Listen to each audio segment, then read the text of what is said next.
Kalau rasa tak boleh, buat selang sehari. Kalau rasa tak boleh nak buat direct 9 hari tu, buat selang sehari. Hari pertama, hari ketiga, hari kelima, hari 7, hari ke-9. Kalau boleh lah. Hari ke-10 jangan puasa lah, haram. Hari raya. Kalau rasa tak boleh kat selang sehari pun tak boleh, Ustaz, banyak Ustaz. Kalau rasa selang sehari banyak, buat 3 hari hujung sekali.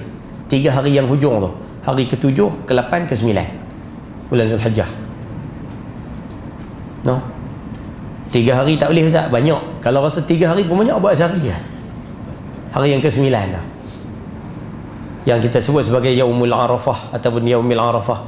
Cuma kita minta hari 9, esok nak raya haji, hari yang ke-9 tu jangan duk kalut nak buat kenduri, jangan duk kira nak buat makan dengan anak beranak, jangan duk kira nak buat rumah apa, makan ramai-ramai dengan keluarga apa, jangan. Kita minta hari tu jangan duk kalut nak makan.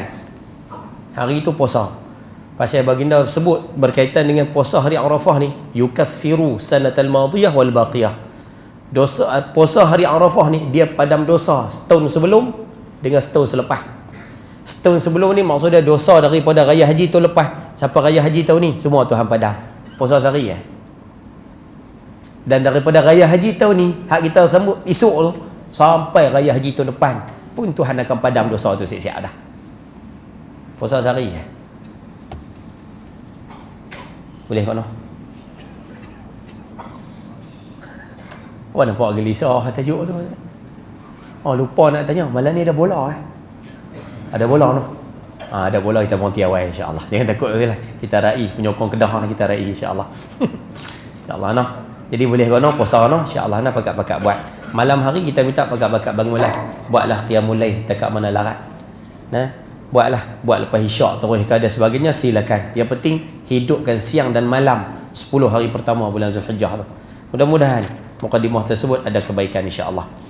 Baik. Malam ni insya-Allah kita akan sambung balik pengajian kitab kita. Kita nak tengok tentang kitab riwayat hidup Rasul sallallahu alaihi wa ala alihi wasallam, yang mana kitab yang disusun oleh Al-Imam Abu Hasan Ali Al-Hasani An-Nadawi ini yang kita pegang ni.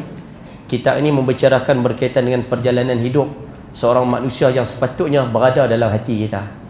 Seorang manusia yang sepatutnya menjadi, kita nak sebut dalam istilah menjadi panduan dalam kehidupan kita. Seorang manusia yang sangat-sangat perlu untuk kita cintai dan sayangi. Ulama mengatakan di antara cara musuh Islam nak bagi orang Islam ni jauh pada Islam.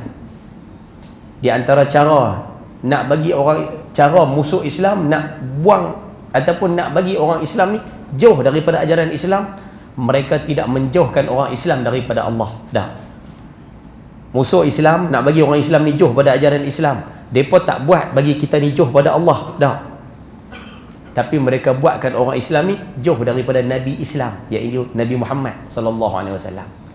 Bila manusia mula jauh dengan Nabi SAW, automatik manusia itu akan jauh dengan ajaran Islam yang sebenar.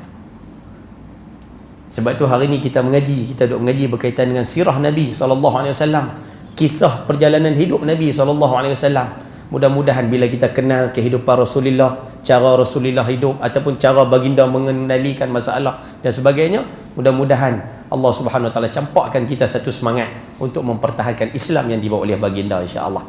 Baik. Malam ni insya-Allah kita nak tengok tentang tajuk yang ke-115, muka surat 115 daripada kitab kita Wasilan. Ni ada kitab depan ada lagi Wasilan. Koklah siapa nak ambil dulu nanti bayar pun boleh, tak ada masalah Wasilan. No. Baik. Malam ni kita nak tengok tajuk yang ke-115, betul? Ya? 116. Oh, boykot tu baca dah. 116. Baik. Kita masih lagi berada di bawah tajuk berkaitan dengan isu ujian yang ditimpakan oleh Allah Subhanahu Wa Taala pada orang Islam. Baginda sallallahu alaihi wasallam bawa Islam kena macam-macam. Yang ni kita mengaji dah sebelum ni. Para sahabat bawa Islam kena macam-macam. Tapi masih mula-mula bawa Islam tu masing-masing kena cara individu. Kau ni kena, kau ni kena, kau ni kena, kau ni kena, kau ni kena. Selesai, masing-masing pakat kena belaka. Siapa bawa Islam kena. Ada yang kena dengan pak menakan, ada yang kena dengan mak, ada yang kena dengan ayah, ada yang kena dengan adik-beradik. Poin mudah kita nak sebut, semua pakat kena. Semua pakat kena. Yang mana masuk Islam, semua kena. Tak ada yang terselamat. Tak ada. Tapi masing-masing kena tu individu, cara individu. Bilal kena tindih batu dekat dada. Kita dah ngaji dah sebelum ni. Ada sahabat dimasukkan dalam relau. Tak silap saya Sa'ad Abi Waqqas kah? Minta maaf. Zubair bin Awam kah? Yang masuk dalam relau tu. Suruh tukar agama. Tak tukar. Kalau silap nama mohon maaf nah. Tapi ada seorang sahabat 10 yang Allah janji masuk dalam syurga tu. Salah seorang tu kena masuk dalam relau, kena bakar. Suruh tukar agama. Tak tukar. Ada sahabat mak dia mogok, Sa'ad Abi Waqqas, mak mogok, tak mau makan. Tukar Islam, tukar agama. Kamu tukar agama baru aku makan. Kamu duk perkeras dengan agama Islam, aku tak mau makan. Biar aku mati tak apa. Yang kita mengaji dulu, yang akhirnya Sa'ad Abi Waqqas juga, mak. Kalau mak ni ada 100 nyawa, mak mogok lapak ni mak mati. Lepas tu hidup balik, mogok lapak lagi mati. Mak hidup mati, hidup mati, hidup mati 100 kali sekalipun, saya tetap takkan tukar agama. Siapa dia tu? Sa'ad Abi Waqqas. Ujian, itu pun ujian, tapi dia kena dengan mak dia. Akhirnya bila ujian cara individu gagal, akhirnya puak-puak musyrikin Mekah, jenis kepala otak duk fikir nak pelingkuk orang ni. Memang jadi betul. Akhirnya mereka rancang buat satu, kita nak sebut satu ujian yang lebih besar. Mereka buat pemboikotan. Mereka buat satu perjanjian, janji habis dengan puak-puak musyrikin Mekah, puak-puak hadut berniaga di kota Mekah ni, kamu jangan jual barang kepada Bani Hashim. Kamu jangan jual barang kepada apa? Keturunan ni Bani Hashim, Bani Abdul Muttalib ni. Kamu jangan jual barang, jangan berniaga, jangan buat urusan, jangan menikah dengan ahli keluarga Nabi Muhammad sallallahu alaihi wasallam. Pasal apa? Pasal keluarga depa duk bertahan Nabi, keluarga depa duk jaga Nabi sallallahu alaihi wasallam, keluarga depa duk jaga Islam. Jangan berurusan dengan mereka. Jadi kita mengaji dah hari tu sekalian, dan kita dah sebut tentang keadaan pemboikotan tersebut yang sampai makan rumput. Budak-budak kecil makan rumput. Tapi yang hebat ya, walaupun makan rumput, seorang tak ada lompat jadi orang kafir balik. 3 tahun kena boikot tu, tak ada seorang pun lompat jadi kafir balik. Tak ada. Bayang hak tu sudah. Hak mana duk bertahan walaupun tak masuk Islam, tapi duk pertahankan Rasulullah, dia tetap pertahankan Rasulullah walaupun kena boikot 3 tahun. Antaranya Abu Talib. Dia tak masuk Islam tapi dia pertahan Rasulullah. 3 tahun kena boikot, dia pun kena sekali. Tapi dia tak lompat tu, dia tak belok. Dan yang duduk dalam Islam 3 tahun kena siksa tu, tetap tidak lompat keluar masuk ke ajaran agama menyembah berhala. Dah kekal dengan Islam, istiqamah dengan Islam. Boleh dapat bahasa tu lah. Kalau sahabat kena uji macam tu pun tak lompat daripada Islam, takkan kita hak kena uji sikit nak lompat tu? Faham kok bahasa saya tu no? Ambil bersilan, ambil pegang benda macam ni insya-Allah. Mudah-mudahan Allah berkati kehidupan kita insya-Allah. Baik. Hari ni kita nak tengok tajuk berakhirnya pemboikotan. Pemboikotan tu berlaku 3 tahun, boikot tu jadi selama 3 tahun, dan macam mana boikot tu berakhir. Yang ni kita nak tengok hari ni. Menarik sekali tajuk ni. Baik. Wa qala al-musannif rahimahullahu taala, penderitaan yang ditanggung oleh keluarga Banu Hashim itu berakhir dengan kemenangan di tangan mereka. Cuba tengok. Pengarang kitab kita memulakan tajuk ini dengan mengatakan derita yang puak-puak Banu Hashim duk tahan ni, 3 tahun kena boikot, 3 tahun duk makan ni, tapi mereka bersabar dengan ajaran Islam yang mereka bawa, pertahankan Islam walaupun terpaksa kena teruk. Akhirnya Allah bagi kemenangan tu pada mereka. Nampak kan? Allah bagi mereka menang walaupun bukan lawan pun, tapi mereka sabar dengan ujian, Allah bagi menang. Yang ni kena ambil poin nombor 1. Kena lanyak macam mana pun sabar, kalah macam mana pun sabar. InsyaAllah satu hari nanti Allah tetap akan bagi kemenangan. Faham tak tu? Semua pakai duk nampak Kedah lawan apa malam ni? Kau pakai duk nampak pukul apa lah nak. InsyaAllah kita pun tiawai, jangan takut masalah. Baik, sambung. Banu Hashim kesemuanya, Bani Hashim yang kena boikot itu, yang jadi mangsa tu, semuanya masih dapat bertahan walaupun lebih lama daripada waktu yang mereka derita. Namun akhirnya bila dia, sebenarnya musyrikin Mekah tu, kalau puak-puak Quraisy ni jahat lagi, boikot 4 tahun, 5 tahun, 6 tahun pun, insya-Allah orang Islam masih boleh bertahan. tu kata-kata pengarang kitab. Kalau mereka boikot lebih lama pada 3 tahun pun, orang Islam boleh bertahan.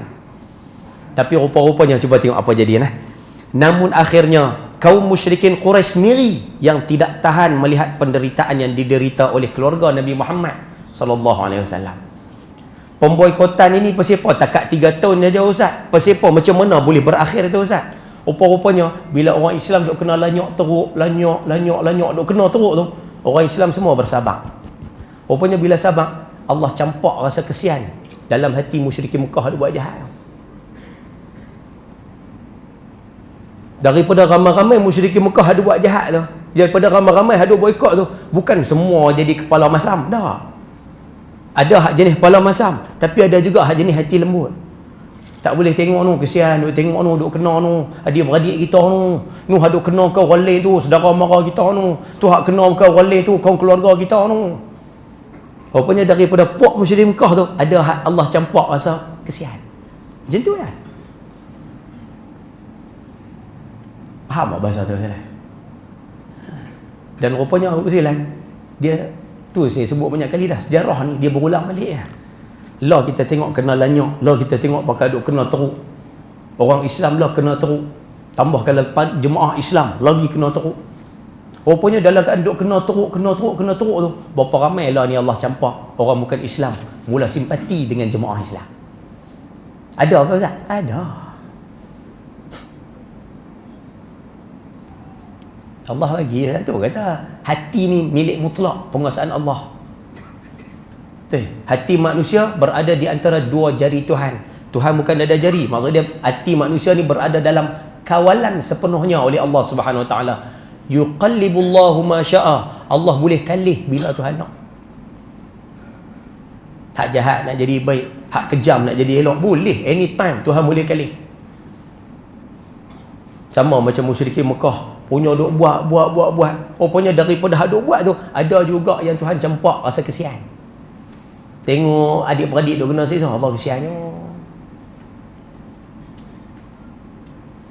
Buat apa lah. Lepas tu kita minta sabar. Tu pagi tadi saya mengajak di lari tajuk sikit lah, tapi nak tunjuk tajuk kesian tu lah. Saya mengajak pagi tadi tajuk apa nama ibu-ibu lah di apa nama tempat tu, Masjid Kuning Sungai Petani, Masjid Sungai Layak, Masjid Kuning lah. Saya sebut ibu-ibu kalau kata marah kat ayah-ayah, ibu-ibu kalau tak puas hati kat ayah-ayah, geram kat ayah nak marah ya, ibu-ibu jangan marah ayah-ayah depan anak. Jangan beletiak dekat suami depan anak, jangan. Geram macam mana pun ibu tarik ayah tu masuk dalam bilik, nak kata apa kata, nak beletiak nak sebit down lah. Jangan beletiak pada suami depan anak. Walaupun kadang betul, ibu-ibu beletiak tu benda betul hak kita beletiak tu. Suami ibu-ibu sepatah tak jawab. Waktu tengah makan tu, ibu-ibu taruh cukup pak kata hamba Allah tu tunduk ya sambil duk makan tu. Ayah-ayah lah, aduk tunduk tu ayah-ayah lah. Kan? Kita duk tunduk yang makan tu. Betul, memang perbuatan tu ayah-ayah salah, betul. Tapi bila ibu-ibu tembak anak kita, walaupun kita cakap betul, tapi anak kita akan kesian pada ayah. Ayah duk kena. Betul ayah tu salah. Mak tu tak duk cakap tu betul, tapi anak tu dia akan kesian pada ayah, dan anak mula jadi tak apa suka pada mak. Tengok lah, walaupun kita betul. Oh yang senyap nampak kan. Habis tu nak tembak macam mana Ustaz? Allah kan naik kereta 2 orang, masuk dalam kereta terung. Faham ke contoh tu no? Nak buat kata boh kesian tu lah. Sebab tu kalau boleh bakat-bakat jagalah. Pasal benda ni fitrah apa segala. Baik. Di antara orang Quraisy itu masih ada beberapa orang yang berhati baik seperti Hisham bin Amru bin Rabi'ah. Tu salah seorang tokoh. Sayang ni saya tak dapat banyak maklumat, dan juga Mut'im bin Adi. Mut'im bin Adi ni untuk maklumat Abu sekalian, tak silap saya dia keturunan Quraisy juga. Dia keturunan daripada, kan saya pernah sebut dulu kan, Allahumma salli ala Muhammad, Abdul Manaf Muhammad sallallahu alaihi wasallam bin Abdullah bin Abdul Muttalib bin Hashim bin Abdul Manaf. Ni Abdul Manaf ni. Abdul Manaf datuk Nabi sallallahu alaihi wasallam ni yang duduk di atas ni, dia memiliki 4 orang anak. Abdul Manaf atas ni dia ada 4 orang anak. Anak yang pertama namanya Hashim. Hashim ni turun sampai Nabi SAW. Saya sebut dah dulu ni, ulang balik ya. Hashim turun pada Nabi SAW. Keturunan tu sampai pada Nabi SAW. Keturunan yang kedua, anak Abdul Manaf yang kedua nama Abdul Muttalib. Abdul Muttalib ni dia turun sampai pada Imam Syafi'i. Imam Syafi'i. Sebab tu Imam Syafi'i dia keturunan Quraisy. Dia keluarga Nabi SAW. Pasal datuknya sama, Abdul Manaf tu. Anak yang ketiga nama Abdul Syamsi. Hamba matahari, Abdul Syamsi. Keturunan Abdul Syams ni dia sampai pada Sayyidina Osman. Sebab tu Sayyidina Osman juga ahli keluarga Nabi SAW. Dan yang keempat dia turun pada Naufal. Dan kalau tak silap saya, keturunan Naufal ni lah dia mai pada Jubair bin Mut'im ni, Mut'im bin Adi ni sekali lah. Jadi Mut'im bin Adi ni keluarga bangsa Quraisy, keluarga Quraisy, Bani Quraisy. Jadi dia rasa kesian pasal duk kena lasah tu adik-beradik dia. Bani Hashim, keluarga Nabi SAW, Bani Hashim, keluarga Bani Abdul Muttalib ada sekali dalam tu. Dia duk tengok dua-dua kaum keluarga dia kena lanyok dengan pok-pok Quraisy. Dia rasa kesian. Boleh dapat hasil noh? Nah, nak cerita kaitan tu lah. Baik. Kedua orang ini pada satu malam berkumpul dengan 3 orang yang lain, bicarakan penderitaan yang ditanggung oleh keluarga Banu Hashim selama 3 tahun. Mereka berhimpun 5 orang, ada lagi 3 orang tokoh berhimpun, bincang tajuk tu.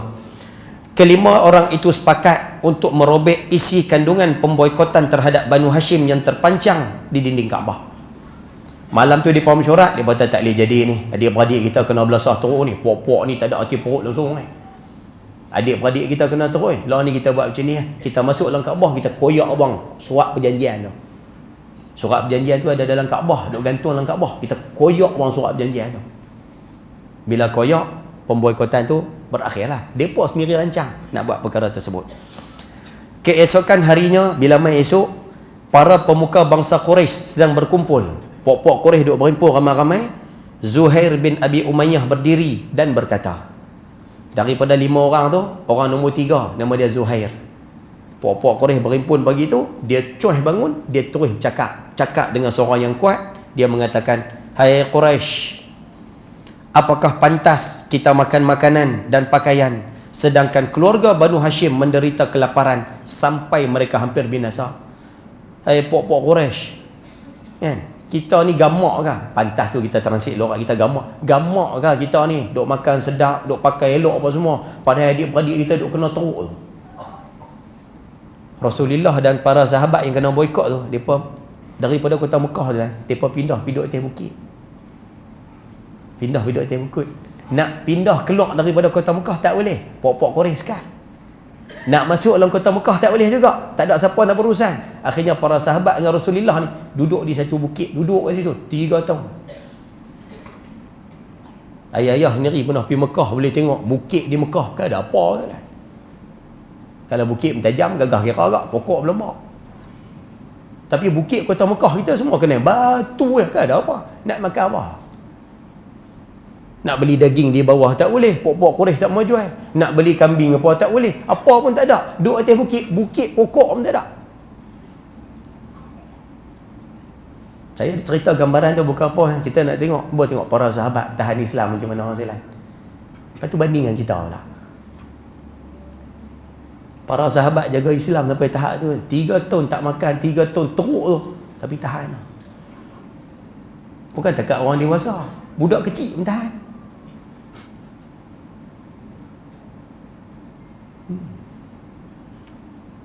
Malu lah kita orang. Kita ni serba mewah kan. Para sahabat tahan mewah kan 3 tahun Allah. Baik, sambung. Gamakkah kita makan makanan, makan pakai pakaian yang elok-elok sedangkan adik-beradik kita duk kena teruk tu. Mereka tidak boleh berjual ataupun membeli makanan. Depa tu nak beli makan tak boleh, nak jual apa pun tak boleh tu. Duk lapak tu tak kesian ke? Itu maksud kata-kata Zuhair tu. Tak kesian ke tengok adik-beradik kita kena lanyak tu? Dia kata, demi Allah, saya tidak akan duduk sebelum kamu merobek surat pemboikotan yang kejam itu. Dia kata, lah ni kami tak mau duduk diam. Kami lebih koyak abang surat ni. Nampak tak? Zuhair bersuara macam Zuhair yang mengeluarkan poin itu. Allahu akbar. Tu kata Tuhan hantar macam mana? Tuhan hantar. Dari kalangan musuh tu sendiri ada orang yang baik mempertahankan Islam. Nampak tak? Berkat kesabaran Allah hantar musuh sama musuh pecah sendiri. Ketika Abu Jahal akan menghalang maksud mereka, bila Abu Jahal tengok puak-puak Quraisy ni, hak 5 orang ni mula macam nak protes, nak cari pasal, nak batalkan perjanjian apa semua ni, antara manusia jahat yang ada ketika tu Abu Jahal, Amr bin Hisham, yang ni memang tak ada hati perut dia lah. Amr bin Hisham ni memang tak ada hati perut. Abu Jahal lah. Abu Jahal. Jahal tu maksud dia bodoh. Dan jahil ni yang bagi gelaran pada dia Nabi SAW. Nabi bagi gelaran jahal tu pada dia. Abu Jahil. Bapak bodoh. Minta maaf bahasa lah. Bapak jahil, bodoh tu lah. Bapak bodoh. Dia bukan tak cerdik, dia cerdik, tapi dari sudut tu dia tak apa cerdik ya. Nah, baik. Ketika Abu Jahal cuba menghalang maksud mereka, seorang pemuka Quraisy yang bernama Mut'im bin Adi bangkit untuk merobek surat pemboikotan itu. Bila 5 orang ni pakai duk hingak depan Kaabah, ada nak serbu masuk dalam tu, nak koyak apa semua. Namun sebelum hal itu dilaksanakan, mereka dapatkan surat itu telah habis dimakan rayak. Rayak tu maksud dia anai-anai. Pakai duk mengamuk 5 orang depan Kaabah, pakai duk kira kami nak koyak. Abu Jahal duk tahan, tak boleh, kami tak bagi koyak. 5 orang tadi nak koyak juga. Mut'im bin Adi masuk juga dalam Kaabah, nak pergi koyak dia punya, kita panggil surat pemboikotan tu, perjanjian tu. Masuk tengok surat perjanjian ada tu. Ni habis anak-anak makan. Hak sekeping tu habis anak-anak makan. Allahu akbar. Yang tinggal satu kalimat sahaja yang berbunyi Bismikallahumma. Habis anak-anak makan, tapi yang anak-anak tak makan hak atas ya. Yang mana di atas tu tertulis Bismikallahumma, dengan nama Allah. Yang tu tak terbaca. Yang tu anak-anak tak makan. Pak lah. Bismikallahumma tu boleh Ustaz? Bismillah tu lah. Bismillahirrahmanirrahim tu. Bismikallahumma dengan nama Allah. Bismillahirrahmanirrahim dengan nama Allah yang Maha Pemurah, yang Maha Penyayang. Itu ya. Benda yang sama. Rupanya berkat nama Allah tu lah. Saya tengok bawah ni ada Wahabi punya cerita lah. Ni Wahabi punya cerita lah. Saya mengajak isu Bismillahirrahmanirrahim 786 kali. Ada? Dapat viral tu? Tak dapat tu? Bagus orang teman selasih. Selamat rahsia saya. Saya mengajak di masjid Syarifah Fatimah berkaitan dengan satu amalan membaca Bismillahirrahmanirrahim 786 kali. Saya bagi dah kat sini amalan tu hari tu. Amalan siapa-siapa yang ada hajat, siapa-siapa yang ada kita panggil hajat lah, ada benda yang kita nak. Apa yang kita perlu buat? Baca Bismillahirrahmanirrahim 786 kali. Baca macam ni. Bismillahirrahmanirrahim. Bismillahirrahmanirrahim. Bismillahirrahmanirrahim. Bismillahirrahmanirrahim. 786 kali. Jangan bagi lebih, jangan bagi kurang. Bagi betul-betul 786 tu. Habis kita baca 786 kali tu, niat apa benda hak kita nak. Niat apa benda kita nak.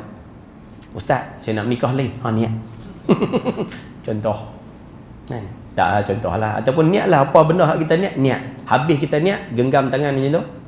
Genggam macam tu, sebut innaka ala kulli syai'in qadir. Innaka ala kulli syai'in qadir. Genggam macam tu. Baik. Kita sebut benda tu, kita kongsikan benda tu. Rupanya puak-puak Wahabi tibai, dia kata mana ada kepercayaan 786. 78 ni kepercayaan karut, kepercayaan ni mai daripada Iran lah apalah. Nah, kita bukan bicara bab kepercayaan 786 tu. Kita bukan percaya nombor 786 tu. Tapi kita sebut 786 ni dia datang daripada huruf Bismillahirrahmanirrahim tu.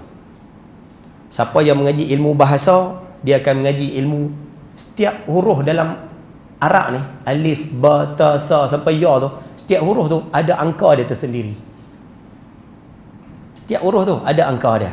Sebab tu ayah-ayah yang mana baca kitab Arab, cuba tengok. Dia punya nombor Arab. Arab ni kalau tulis nombor, kalau 1 dia tulis alif, 2 dia tulis ba, tapi 3 dia tak tulis ta, dia tulis ha.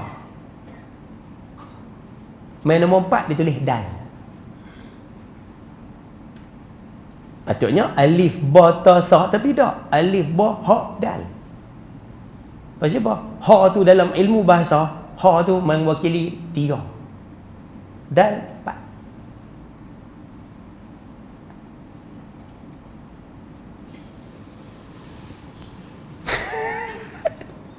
Dah tengok. Rupanya bila bismillah tu, kalau kita tengok ba ada nilai dia, sin ada nilai dia, mim ada nilai dia, campur semua nilai tu, dia akan jadi 786. Tu kan ada apa? Ustaz, mana boleh Ustaz buat ibadah ni, mana boleh kira nombor? Lah, Allah ajak suruh kita buat ikut nombor. Ayah lepas sembahyang maghrib kan la ilaha illallah wahdahu la syarikalah tu 10 kali.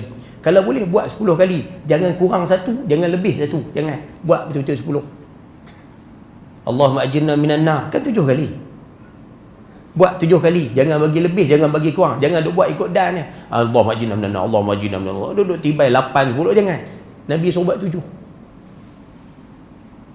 Tambah mai dekat tu, ilahana ya rabbana subhanallah. Subhanallah 33. Alhamdulillah 33. Allahu akbar 33. Buat semua 33 tu.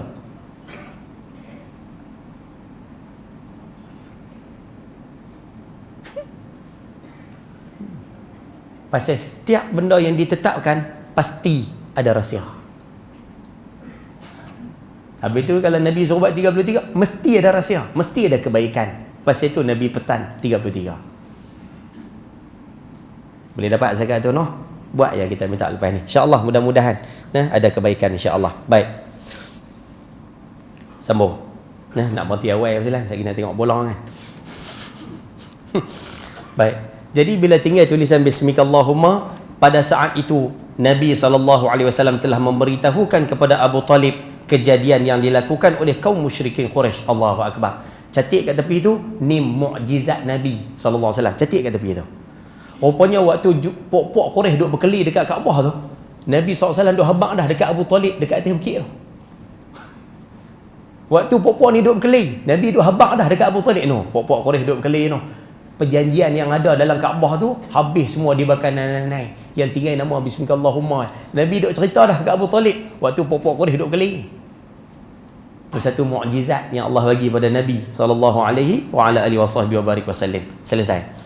Dengan ini, maka pemboikotan kejam yang dideritai oleh kaum Bani Hashim berakhir dengan selamat. Mereka mendapat kemenangan mental dan prestasi yang patut dibanggakan. Bila masuk-masuk tengok kain boikot tu habis kena makan naik-naik, akhirnya pemboikotan itu terbatal. Dah habis Jadi semua pakat turun musliman, pakat duduk balik dalam masyarakat macam biasa, boleh berjual beli balik macam biasa. Cuma poin kita nak sebut malam ni musliman, musuh bila dia nak lanyak orang Islam, dia akan lanyak dari pelbagai sudut. Satu sudut dia akan lanyak dari sudut penyekatan, sekat harta yang ada pada kita. Kalau nak dalam bahasa mudah macam ni lah, orang Quraisy dulu boikot Rasulullah, ugut Rasulullah dengan cara stop ekonomi. Orang lah nak stop orang daripada bercakap, nak stop orang daripada berjuang Islam, dia ugut dari sudut gaji, kerja. Kamu cakap banyak, aku transfer pergi jauh. Dia ugut dengan cara macam tu. Kaedah yang sama ya. Nak lawan Islam, dia pakai ugut dari sudut ekonomi, yang tu biasa. Dan rupanya dulu dah jadi, lah pun dia datang kembali isu yang seumpama ni. Mudah-mudahan Allah selamatkan kita daripada ujian seumpama ni. Ayah-ayah, ibu-ibu rahmati Allah SWT sekalian, saya nak lari tajuk sikit boleh Azlan? Sajalah semalam saya bagi dah di taman di Kilang Lama. Malam ni kita kongsi sini lah. Pasal orang sini tak dapat yang mana dah dengar dah, tak apalah. Abaikan pun tak apa, tak ada masalah. Yang ni tak ada kena dengan tajuk Azlan. Sajalah kita bawa sikit lah. Ada satu kalam hukama, orang cerdik pandai. Orang cerdik pandai ni sebut, kul ma yu'jibuk. Kul ma yu'jibuk. Makanlah apa yang kamu suka. Kan semalam saya sebut di taman Kilang Lama tu, siapa hak pergi Kilang Lama malam dengar dah lah poin ni. Makanlah apa yang kamu suka. Maksud kata-kata ni, kita kalau main bab makan, bab nak makan kan, bab makan ke bab apa ni, berkaitan dengan makanan lah. Yang ni kena ikut kita, jangan ikut orang. Maksud ikut kita jangan ikut orang ni macam mana Ustaz? Contoh mudah macam ni. Ayah-ayah jenis malam-malam tak boleh makan ayak, tak boleh makan nasi. Contoh, malam-malam tak boleh makan nasi. Jenis kecil manis ni. Nasi memang tak boleh makan, tak boleh makan langsung. Makan mudarat, makan sakit. Memang lama dah duk pantang nasi tu tak makan. Okey, selesai. Satu malam ayah pergi berjalan rumah kawan. Kawan tu hidang nasi pukul 9.30 malam. Dia hidang nasi. Hidang depan kita kata minta maaf lah no, saya ni cik manis tak boleh makan nasi. Minta maaf nyak-nyak lah. Tuan rumah tadi kata apa? Allah makan bila sikit. Allah makan bila sakit-sakit balik telan lah ubat. Nampak tak? Dia duduk pujuk tu. Ataupun dia duduk kata, ni hajat ni hajat. Bini saya masak ni untuk kamu ni, makan bila sikit, rasa bila sikit. Pernah tak kena macam tu? Kan? Kita tak boleh makan. Kalau makan mudarat, tapi orang duk paksa, orang duk suruh, orang duk ajak. Makan bila sikit ni, depa dah masak penat ni, rai depa. Contoh. Baik. Ayah-ayah yang ada masa tu, kita nak ikut cakap dia untuk makan ke? Kita nak makan dengar cakap dia ke? Ataupun kita tak suruh makan, ikut kita ni? Nak ikut hak mana? Nak makan ke tak makan? Jawapan dia, ikut kita. Jangan ikut dia. Oh, maknanya Ustaz, kalau ikut saya Ustaz, memang saya tak makan Ustaz. Kalau makan saya sakit. Kalau tahu sakit, jangan makan. Biar pergi ke dia. Dia nak keluar ayat kesian ke, hajat ke apa ke, biar pergi ke dia. Bab lain kita boleh turut, tapi makan ikut kita. Faham tak bahasa saya tu? Ibu-ibu belakang boleh faham tak tu? Ibu-ibu faham no? Kalau ibu-ibu faham, lepas ni kalau ibu-ibu masak malam-malam, suami tak makan. Contohlah, ibu-ibu masak malam-malam, hidang apa semua, suami balik main isyak, ibu-ibu kata, abang, no, nasi masak dah no, nasi siap dah no, di meja no, pergi makan. Suami kata, tak mau, kenyang lah. Bila suami kata kenyang macam tu, ibu-ibu jangan marah lah. Boleh faham ke no? Jangan marah lah. Pasal apa Ustaz? Pasal bab makan ni, dia kena ikut tuan badan. Suami kata kenyang dah, tak mau makan, pergi kat dia. Ibu-ibu pergi dapur, ambil pinggan tu, apa semua, boleh mesti, simpan. Dah suami tak mau makan. Jangan marah ya. Ni tak makan tu sebab dah dia marah pula. Dia kata time orang masak tak mau makan pula dah. Time orang tak masak dia duk minta pula. Lah. Faham ke no? Saya duk marah dah je nampak gaya. Tak apa betul lah, sama-sama apa betul lah. Nah, selesai no. Bila mai bab makan, yang tu ikut kita. Selesai. Wal bisma yu'jibun nas. Tapi bila mai isu berpakaian, yang ni yang penting ni. Bila mai isu bab pakaian, yang ni kena ikut orang. Bab pakai pakaian kena ikut orang. Ikut orang tu maksud dia tiru orang ke? Dah, bukan tiru orang. Tapi berpakaian dengan pakaian yang orang selesa tengok kita. Berpenampilan dengan penampilan yang orang senang bila tengok penampilan kita tu. Contoh, ayah-ayah main masjid. Contohlah main masjid, ayah-ayah pakai kepiah. Kepiah kan. Keluar rumah tu, nak main masjid pakai kepiah elok dah. Keluar masjid, bini kata, abang oi, tukar lah kepiah lain bang oi. Kepiah tu berdanuk teruk kat tu. Contoh, bila bini kata macam tu, ayah-ayah masuk dalam, tukar kepiah. Tukar kepiah tu. Jangan dia buat keras lah. Jangan dia buat, aku malas nak salin ni, kepiah ni elok ni. Jangan, tukar. Ayah-ayah buat keras, tu tanda kita tak cerdik. Siapa buat keras, tu tanda tak cerdik. Faham contoh tu? Ayah-ayah keluar nak main masjid, pakai baju Melayu hak semalam. Semalam pakai dah baju tu, malam ni pakai lagi sekali. Anak kata, ayah hoi, tukarlah baju lain ayah hoi. Teruk kan ayah hoi. Contoh, masuk dalam, tukar.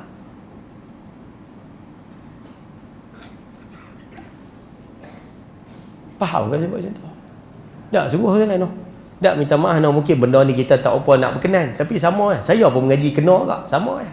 Saya dulu pergi mengajar, kadang jubah subuh pakai dah jubah tu. Maghrib pakai jubah yang sama. Pasal kita sedap pakai jubah tu, ringan lah apalah, kita syok pakai jubah tu. Saya pun macam tu kak. Bini kata, abang tukarlah jubah bang oi. Yang duk pakai jubah tu buat apa? Orang sedekah baru pakailah baru. Kita tak mau, kita buat keras kak. Rupanya tak cerdik buat keras tu. Tapi dulu buat akhirat. Tapi lepas-lepas kena sekali, Allahu Akbar. Lepas tu saya ikutlah petua ni. Buat macam mana? Saya pergi mengajak satu tempat. Kita kan jenis pergi mengajak Rasulullah. Jenis bawa kereta sendiri. Jenis bersandak kat tu. Habis redok belakang ni. Belakang redok dah sepasal. Lepas tu kadang sampai awal, tarik bantai, lena dulu. Ngiri kanan. Habis redok kat sini. Masuk-masuk mengajak dalam masjid. Ada seorang pakcik tu kata kat saya. Dia kata, Ustaz ada bini ya? Soalan dia tu, Ustaz ada bini ya? Kita kata ada, dua. Ustaz ada bini? Kita ada. Dia kata kalau Ustaz ada bini, awak baju kedok teruk kan? Saya kena-kena macam tu, Allahu Akbar. Rupanya baru kita ingat waktu mengaji dulu, guru pernah pesan, maruah seorang isteri dia terletak pada pakaian suami. Ayah-ayah keluar kalau kata elok, maruah ibu-ibu sebagai isteri terjaga. Ayah-ayah keluar pakai selekeh, tulang 3 ni, seh tu 3. Orang tak kata kat kita, orang kata bini tak erti jaga. Pakai dengan gambar ni, kepiah berdanuk, kain nampak husuh apa semua, orang kata apa? Macam tak ada bini.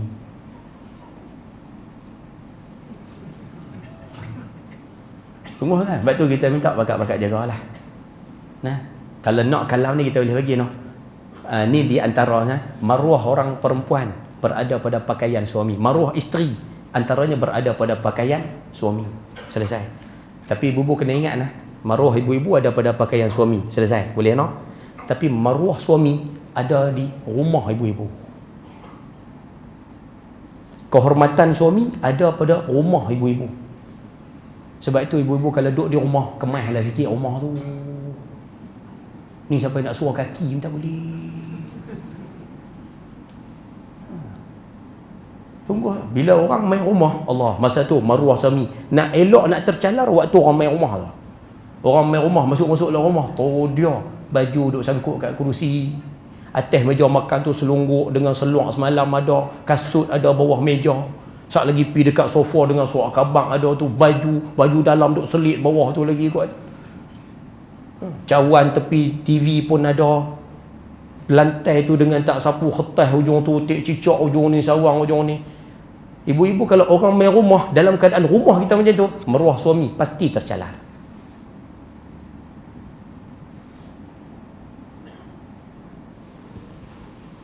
Faham ke saya duk kata? Sebab tu ayah-ayah, pakaian kita kena jaga. Ibu-ibu tolong tengok rumah tu. Baru ni ada seorang kak tanya saya, Ustaz, kalau orang main rumah kita, kita nak jaga satu rumah tak dan Ustaz habis tu apa tempat apa yang kita kena jaga supaya maruah suami tak tercalar? Saya kata mudah ya. Nombor 1 sekali, depan rumah tu. Jangan duk tok macam-macam depan rumah tu. Ni macam orang tak duduk, macam orang tak dok ya depan rumah tu. Jangan. Satu. Yang kedua, ruang tamu. Ruang tamu bagi clear. Buat tempat ni nak macam tongkang pecah, tak apa salah. Tapi ruang tamu bagi clear.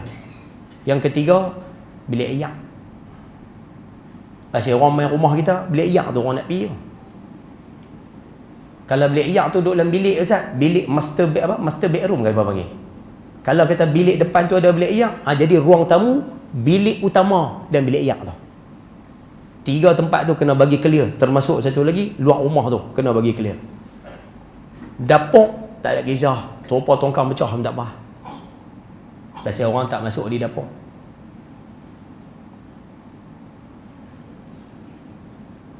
Faham ke tu? Boleh dapat ibu bunuh. Nah, selesai noh. Hak ibu pun selesai, saya katok dah. Ayah-ayah. Jadi balik pada tajuk kita tadi, ayah-ayah kalau kata pakai pakaian, bini komplain, tukar. Ataupun bini tak komplain, kawan-kawan komplain, tukar. Ayah-ayah main semayang di masjid, pakai baju lambang tengkorak. Main semayang. Kawan-kawan kata, mak oi, hang ni main semayang, pakai baju macam ni, mak oi, pakailah elok sikit. Lepas tu, tukar. Hari tu memang tak tukar, time tu memang tak dan tukar dah nak semayang. Lepas tu, main semayang, jangan pakai dah pakaian macam tu. Ayah-ayah duduk kedai tom yam, kawan-kawan main duduk camdek. Mak oi, hang ni macam tak larat hidup, mak oi. Awak pasal apa? Kasut pun duduk ikat dengan tali rapia, nampak kaya. Bila orang condemn macam tu,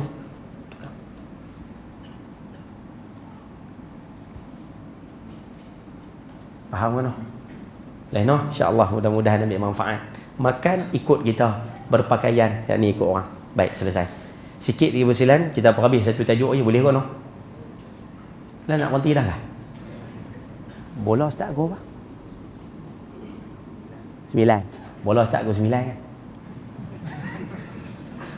Tak tahu lah pasal masyarakat kita di Malaysia ni fanatik sangat bola kan? Dia sampai berkeli-keli tak tahu lah pasal lah. Harap ayah tu selalu keli ingatlah. Nah, baik. Satu tajuk lagi kita habis, lepas tu kita berhenti nah. Baik. Tajuk yang seterusnya, bila habis pemboikotan, Nabi SAW mengalami satu peristiwa. Habis saja pemboikotan tu, duduk beberapa bulan, baginda ditimpa oleh Allah dengan satu musibah yang sangat-sangat berat. Musibah apa Ustaz? Wafatnya Abu Talib dan juga Khadijah Al-Kubra. Meninggalnya dua manusia yang paling banyak memberikan bantuan dalam perjuangan Islam. Ayah yang mana ada kitab catat. Abu Talib bagi bantuan dari sudut kekuasaan. Catat tu. Abu Talib bantu Rasulullah dari sudut kekuasaan. Sebab bila Abu Talib ni ketua Quraisy. Jadi bila ketua Quraisy ni bagi perlindungan pada Rasulullah, Rasulullah sallallahu alaihi wasallam tak diganggu sangat oleh musyrikin Mekah. Satu. Dan yang kedua, Khadijah Al-Kubra, bantuan dari sudut kewangan. Allahu Akbar. Baik. Sejak Nabi SAW mendapatkan tentangan daripada kaumnya, tak ada seorang pun mendampingi beliau dengan gigih selain daripada isteri baginda sendiri dan Abu Talib. Dua manusia ni cukup kuat support Nabi SAW. Cuma saya sebut dah dulu kan kan. Abu Talib ni ada pandangan kata beliau Islam. Ada pandangan mengatakan beliau Islam. Antaranya Syekh Ahmad Zaini Dahlan dalam kitab beliau Asnal Matalib fi Najati Abi Talib. Beliau mengeluarkan hadis mengatakan Abu Talib ni Islam. Jadi saya pun nak tak tahulah Ustaz. Ada pandangan kata beliau tidak Islam, ada pandangan yang mengatakan beliau Islam di akhir hayat. Tak apalah. Tapi Abu Talib bagi sumbangan kepada Islam. Nabi selamanya tidak dapat melupakan sedikit pun jasa dua manusia ini yang membela baginda bermati-matian.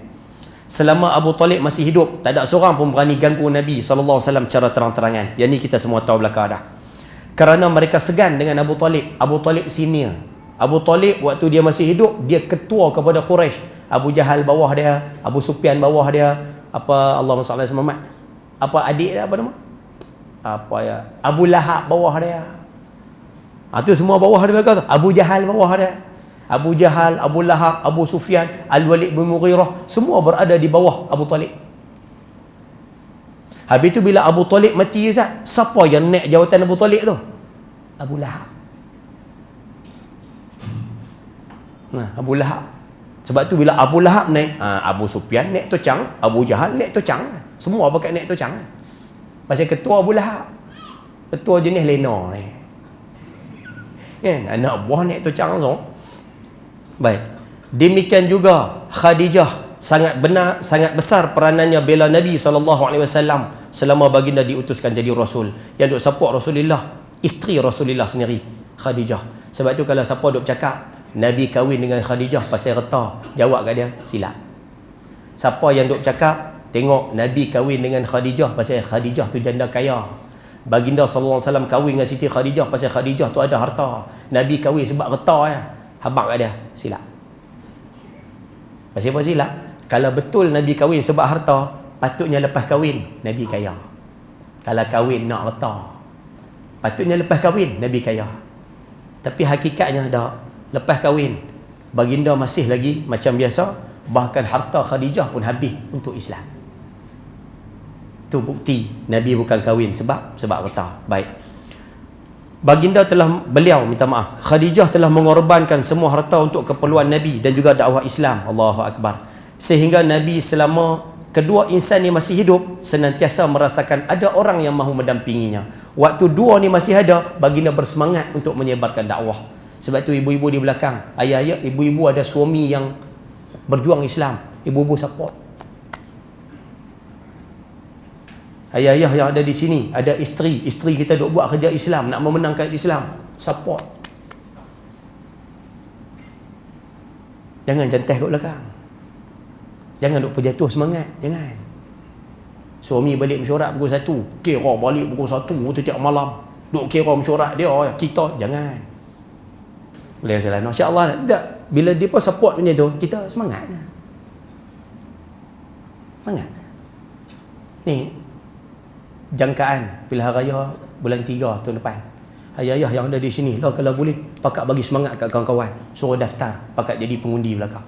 Suruh hak mana muda-muda daftar mengundi. Ada anak menekan apa semua, sembang, suruh daftar mengundi cepat. Suruh jalan pasal jangkaan bulan 3 tahun depan. Takat duk semangat saja tak edit, suruh daftar. Yang ni potong bubuh dalam internet. Nah, kita minta semua rakyat Malaysia yang berusia 21 tahun ke atas semua daftar mengundi. Semua kan? Tahun ni kita minta buat gerakan besar-besaran, daftar. Ayah-ayah ada di sini, sembang adik-beradik, suruh daftar. Boleh kan? Faham ke saya cerita? Bola Ustaz, bola. Baik, nak biar dah insya-Allah. Baik. Namun sayang sekali ketika baginda sedang menghadapi tekanan berat daripada musyrikin Mekah, waktu Nabi duk kena tekan itu, kedua insan yang mendampingi baginda Allah jemput ke hadratnya. Allahu Akbar, meninggal dunia. Kedua insan ini wafat pada tahun yang sama. Simpan maklumat ni. Kedua insan ini, Abu Talib dan Siti Khadijah, meninggal dunia tahun yang sama. Catik dalam kitab, waktu usia baginda 51 tahun. Catik. Dua-dua meninggal dunia tahun yang sama. Dengan kematian dua insan ini, baginda susah sekali kerana dua inilah yang selama ini membela baginda telah pulang ke rahmatullah. Tahun itu dalam sejarah disebut sebagai Amul Huzni. Amul Huzni, tahun sedih. Nah, tahun sedih. Selesai. Setelah kedua insan ini wafat, maka orang musyrikin Quraisy mendapatkan kesempatan lebih luas melancarkan penindasan terhadap Nabi sallallahu alaihi wasallam dan pengikutnya. Bila dua-dua ni tak ada, puak-puak Quraisy lagi kuat duk lanyok. Ketua Abu Lahab lagi kuat kena lanyok. Baginda Allah kena lanyok lebih teruk daripada sebelum itu. Kerana itulah dengan kematian kedua insan itu, baginda betul-betul merasakan pukulan yang hebat sekali. Bila dua insan ini tak ada, baginda rasa tekanan semakin kuat. Nanti kita akan mengaji kesan kena tekan kuat ni lah. Baginda keluar pergi Taif, dan selepas Taif baginda dijemput menjalani perjalanan ke alam yang lain yang kita sebut Al-Isra wal Mi'raj. Nanti kita mengaji insya-Allah ni show tu. No, boleh dapat ke no? Mudah-mudahan ada manfaat, mudah-mudahan ada pengajaran tajuk yang kita mengaji malam ni. Cerita ni bukan apa, habuan nak ambil pengajaran, nak ingat balik sejarah-sejarah yang lampau. Mudah-mudahan Allah bagi pada kita cinta pada Rasulullah sallallahu alaihi wasallam. Satu poin ni boleh Ustaz? Yang ni tak ada apa sajalah pasal kita mengaji tajuk Rasulullah no. Saya dengar kuliah Habib Omar yang Yaman, Habib Omar bin Salim. Habib Omar cerita dalam kuliah dia di Syria, ni cerita law ni, dia kata di Syria pernah berlaku seorang perempuan datang bertemu seorang syekh di Syria. Perempuan tu main-main duk teriak. Bila syekh ni tanya apa siapa, kamu teriak apa siapa, anak meninggal ke, suami meninggal ke? Makcik tu kata tak, saya tak ada teriak isu tu tak ada. Habis tu yang makcik teriak ingat apa siapa, dia kata saya ni tuan syekh, saya main ni nak cari penyelesaian. Saya ni 3 hari dah tidur, Nabi SAW tak main dalam mimpi saya 3 hari dah. Cerita ni kisah benar je lah.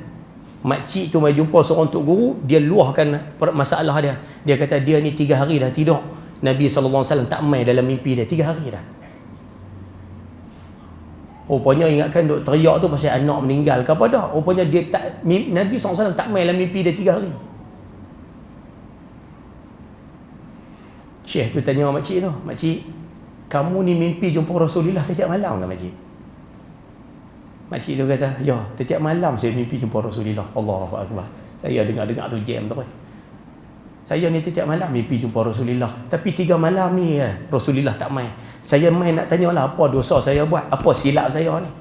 Rasulullah tak main ni. Bila Tok Syekh ni tanya, makcik, aku nak tanya kamu ni apa amalan yang kamu buat sehingga Rasulullah boleh datang hadir dalam mimpi kamu setiap malam? Makcik tu jawab, dia kata saya tak buat apa. Cuma saya setiap hari saya selawat 15,000 kali sehari. Rupanya dia selawat 15,000 kali, Allah kurniakan pada dia mimpi bertemu dengan Rasulullah sallallahu alaihi wasallam tiap-tiap malam. sebagai penutup, Habib Omar juga sebut, saya minta maaf ni, saya minta maaf, saya mau kena jalan. Dia sebut ulama mengatakan sebagai seorang penuntut ilmu, penuntut ilmu ni sepatutnya dia seminggu sekali perlu mimpi bertemu dengan Rasulullah sallallahu alaihi wasallam. Dia kata penuntut ilmu ni seminggu sekali mimpi jumpa Rasulullah sallallahu alaihi wasallam. Kalau kata kita ni seminggu sekali tak jumpa Rasulullah, dia kata macam mana kita bergelar penuntut ilmu? Kalau kita seminggu sekali tak boleh bertemu dengan Rasulullah, tak boleh mimpi bertemu Rasulullah, macam mana kita ni dikira sebagai penuntut ilmu? Saya dengar kata tu, Allah jam tu pasal seumur hidup sekali pun tak bisa. Sebab tu tak apalah, paling kurang malam ni kita tahu satu rahsia, 15,000 kali selawat. Kita try tengok, mudah-mudahan Allah kurniakan nikmat tu pada kita insya-Allah. Jadi saya rasa cukup sekadar itu. Yang baik daripada Allah, yang buruk kelemahan saya sendiri. Mohon maaf terkasar bahasa, tersalah kata. Sekian, wabillahi taufiq wal hidayah. Assalamualaikum warahmatullahi wabarakatuh.